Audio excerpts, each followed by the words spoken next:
So I'm going to do a QuickJack lift demo on the Trans Am.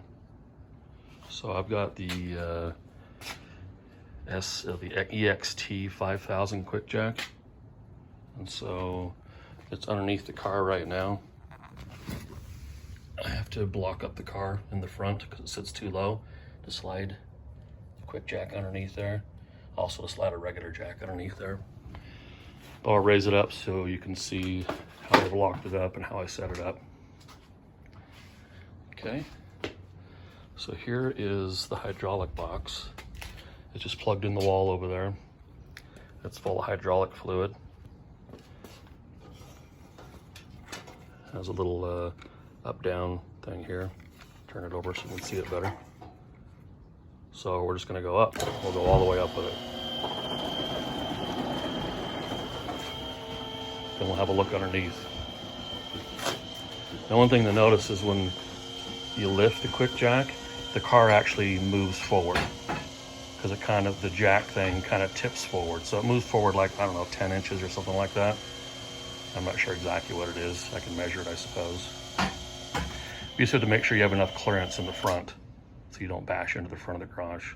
So that's at full lift. So let's go take a look underneath the car and see what it looks like. Hopefully the light comes on.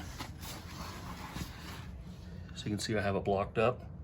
It comes with these rubber blocks, and I have it sitting on the subframe in the front. And another rubber block in the back, sitting on part of the frame of the car in the back. So you can see the QuickJack kind of keeping me even side to side. This one isn't dropped to lock, but I want to demonstrate how it unlocks. So the lock is this little doohickey groove right here. Kind of see it? So when this thing is up and I lower the jack back down, it'll catch that notch that's in there. And when you want to lower the jack, you raise this up, and it sits like this so that it'll pop across that notch and pop across the second notch that's right there. There's two levels for the QuickJack. So I'm not going to lock it in place. I can lower it back down and show you lowering it. But in the front, I think that I had like 23 inches of room in the front before. It looks like, I don't know, 15 inches now. So something to that effect. I won't measure it, but now the car's up in the air. And again, the car sits low, so I had to block up the front end. I'll go over to this side so I can make sure this side is unlatched, so we can lower it back down. There we go. So now it's unlatched. A little guard right there. It's gonna let it back down. So on the QuickJack, there's a valve right here. You have to put about 40 psi, 50 psi in this of air pressure, and the rest of it's hydraulic fluid. We'll go back to the back and look at the pump again. But the car's pretty high in the air. Gives you plenty of room to get underneath it with those things you lay on your back and scoot around. It gives you plenty of room to work and your face doesn't hit anything. And the first notch, I guess you can do tires and things like that. So here's the hydraulic pump. Hydraulic fluid goes in here. You're supposed to keep it a little bit cracked when you're operating it, so when the fluid displaces, it can breathe a bit. Okay. All the hydraulic lines, they're quick release, which is pretty cool in case you want to move it around or whatever. Again, it's plugged in the wall over there. The cables that go to the hydraulics on both sides, also quick release. One there and one there. And that all comes with the QuickJack.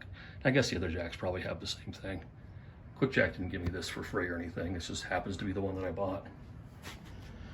So that's it, pretty straightforward.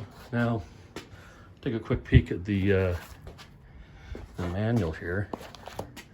You'll have to set aside a few hours to read this thing because it's extremely in-depth.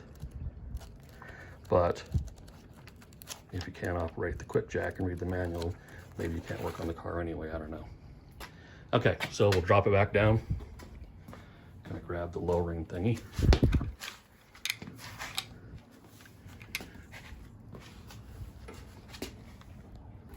Sorry about the camera work, it's kind of crowded in here. Okay, now we'll go down.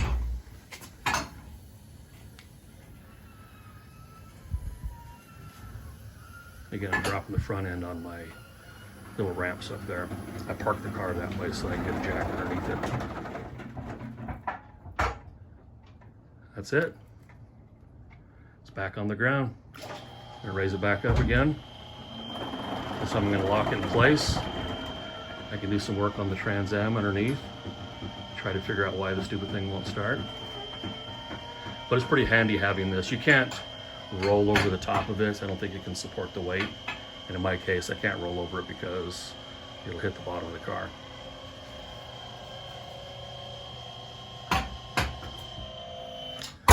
There it is, up and done. I'll kind of shake it so you can see how sturdy it is. I don't know if it's a good demonstration or not, but it's pretty solid. The jacks are straight up and down, so it's kind of like having just one long extended jack stand, right? So it's just vertical here. There's nothing on the outside that would angle in that could collapse over, so you don't have to bolt it to the floor. And there's no place to bolt it to the floor. So it's like one big giant jack stand with hydraulics in it. So there it is. Hope you enjoyed the video. Hopefully I can get this thing running again. All right, cheers.